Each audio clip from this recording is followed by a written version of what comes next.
মমতা বন্দ্যোপাধ্যায় শাক দিয়ে মাছ ঢাকতে চাইছেন, কিন্তু মাছটা যদি ঢেকেও ফেলেন, শাকটাকে ঢাকবেন কি দিয়ে? 2021 সালে 2রা মে, ঠিক তার পরে 27 দিনে 56 জন বিজেপি কর্মী খুন। 27 জন বিজেপির মহিলা কর্মী প্রকাশ্যে ক্যামেরার সামনে বলছেন যে আমরা তৃণমূলের দ্বারা গণধর্ষিতা। জেসিপি দিয়ে বাড়ি ভাঙা, অবর্ণনীয় অত্যাচার। সেদিন মুখ্যমন্ত্রী ছিলেন মমতা বন্দ্যোপাধ্যায়।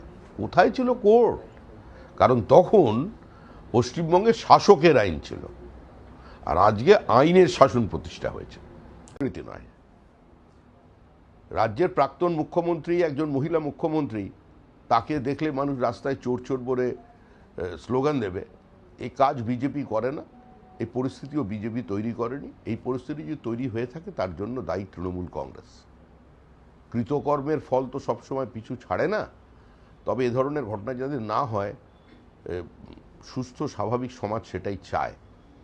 কিন্তু যে কাজ তারা করে এসছে তৃণমূল কংগ্রেস, তো কিছুটা ক্ষেত্রে কিছু কিছু ক্ষেত্রে তার প্রতিক্রিয়া হচ্ছে। তবে অধিকাংশই খুঁজে দেখবেন এর মধ্যে অধিকাংশ মানুষজনই আছেন যারা হচ্ছে তৃণমূলেরই লোকজন।